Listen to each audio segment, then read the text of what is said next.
दोस्तों, एक बहुत ही बड़ी समस्या है कि लोग उधार ले लेते हैं लेकिन उसको चुकता नहीं करते हैं, रीपे नहीं करते हैं। कोई उनके पास मजबूरी रहती है या कुछ लोग तो ऐसे भी हैं कि जो देना नहीं चाहते हैं, जो कि बहुत ही गलत है। ऐसा नहीं होना चाहिए। आप कहीं से भी उधार लेते हैं, वो बंदा इतना मासूम है, आप पे विश्वास करके आपको कुछ उधार देता है, चाहे वो पैसा हो या सामान हो, तो उसका कम से कम जो उसने अपना आपको दिया है पैसा या सामान, तो उसकी कीमत को समझिए कि उस बंदे ने उसको कैसे मैनेज किया है, कहाँ से लाया है और कितने मेहनत से आपको दिया है। ऐसा नहीं कि उसके पास अधिक है। अगर अधिक है भी तो वो कोई भी यही चाहेगा कि मैंने अगर उनको दिया है तो उनसे लूँ। तो आप कोशिश करिए कि उनको जितना जल्दी हो सके उनको आप वापस कर दीजिए। जो है, चाहे आप पैसा लिए हो पैसा, चाहे आप कोई सामान लिए हो सामान।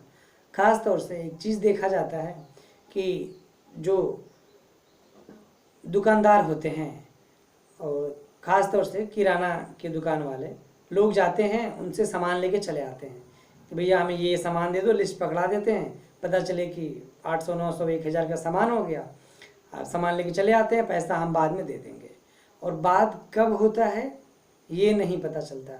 फिर दुकानदार बेचारा जाके उनसे रिमाइंड कराता है, दोबारा कहता है कि भैया मेरा पैसा दे दो कि इतना आपका बाकी है। तो अगला व्यक्ति जो उधार लिया है वो खुद उसको तेज आवाज़ में कहता है कि अरे ले लेना, कौन सा जल्दी है, कौन सा हम भागे हैं, कौन सा हम भाग रहे हैं, देश थोड़ी छोड़ के जा रहे हैं। तो ये सब गलत है। इस तरह का नहीं सोचना चाहिए, क्योंकि आप खुद सोचिए कि वो बंदा अगर 800 900 रुपये का आपको सामान दिया है तो 8 900 में 100 200 रुपये उसको प्रॉफिट होगी। इतना ही तो मार्जिन होता होगा। उसके बाद उसके जेब से जो लगा हुआ है, अगर इसी तरह से 8 10 लोग महीने में कर दिए तो उसकी कमाई क्या होगी, आप ये खुद सोचिए। तो उसको आप कोशिश करिए कि कहीं ना कहीं से उसका पूरा ना कर पाएँ, थोड़ा थोड़ा ही करके उसका चुकता कर दीजिए, जिससे कि वो आगे आप जब भी सामान लेने जाए तो आपको लज्जित ना होना पड़े, उसको बार बार कहना ना पड़े, उसको बार बार मांगना ना पड़े। नहीं तो पता चले कि ऐसा ना हो कि आप अगले बार सामान लेने जाएं, वो मना कर दें कि भैया पहले आप पुराना दो, फिर हम आगे आपको सामान देंगे। पहले पुराना तो अपना चुकता करो, जो आपका पुराना कर्ज है, बकाया है, उधार है, पहले वो दीजिए, फिर आपको हम नया देंगे। इस पे कुछ लोग बहस भी करने लगते हैं, तो ये बिल्कुल ही गलत है। बहस नहीं होनी चाहिए, क्योंकि वो बंदा एक तो आपको उधार सामान दिया हुआ है, आपको उसको पैसा टाइम से पहले, उसके कहने से पहले ही दे देना चाहिए। लेकिन अगर आप नहीं देते हैं तो ये बिल्कुल ही गलत है।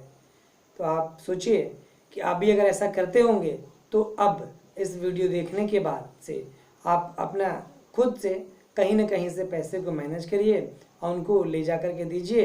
या अगर सामान आप यूज करते हैं, किसी और का लेके आए हैं, यूज किए हैं, तो उसको ले जा के दे दीजिए। कुछ लोग तो ऐसे होते हैं कि दूसरों का सामान लेके आते हैं और उनको देना ही भूल जाते हैं। कि अगर वो बंदा आता है मांगने के लिए तब फिर खोजते हैं, हाँ कहीं रखा होगा, रुकिए आपको देते हैं। इस तरह से नहीं होना चाहिए। जब सामान किसी का आप मांग के लाए हो, क्योंकि वो बंदा फ्री में नहीं लाया होगा, वो भी कहीं से खरीद के लाया होगा, अपना पैसा लगाया होगा, अपने कमाई का पैसा, अपना खून पसीने का पैसा लगाया होगा, तब वो सामान खरीदा है। तो आपके पास अगर सामान नहीं है तो कम से कम उस सामान की कद्र करिए। उसका सामान अगर आप लेके आए हैं तो काम होने के बाद उसको सकुशल ले जाके उसको वापस पहुंचा दीजिए, ताकि उस बंदे का काम जो हो वो ठीक से हो या किसी और बंदे को दिया जाए। ऐसा ना हो कि आप ही अपने पास रखे हो। कभी कभी तो ऐसा भी हो जाता है कि जो बंदा सामान देता है वो उसके दिमाग से उतर जाता है कि हमने किसको दिया है। तो और यहाँ इधर लोग अपने पास रखे रहते हैं, चलो मांगने आएगा तो देंगे, नहीं आएगा तो सामान मेरा हो गया। जबकि ये गलत नहीं, ये गलत है। इस तरह गलत नहीं करना चाहिए। अगर इस तरह का आप गलत करते हैं तो कहीं ना कहीं आप अपनी मानवता में दाग लगाना चाहते हैं, जो कि बिल्कुल ही गलत है। अपना ये सोच होना चाहिए, हमारा या आपका सोचना ऐसा चाहिए कि किसी अगले व्यक्ति की भलाई हो, उसका नुकसान ना हो, हमारे वजह से उसका भलाई हो। उस बंदे ने यही सोच के आपको या तो पैसा उधार दिया या सामान उधार दिया कि चलो ठीक है, उसके पास आज नहीं है, वो मुझसे मांग रहा है, मैं उसको दे दूँ। तो आपका भी फर्ज बनता है कि उसको टाइम रहते, समय रहते, उसको जो भी लिया आपने, पैसा लिया या सामान लिया, उसको वापस करना, जिसका है उसके तक सकुशल पहुंचाना ही आपका फर्ज है। मैं आलोक सिंह, आलोका ग्रुप, एक कदम समाज सेवा की तरफ से आपसे यही कहना चाहता हूं कि अपने लिए तो सब जीते हैं, परंतु दूसरों के लिए और समाज के लिए जीना एक बहुत ही अच्छी पहल है। धन्यवाद।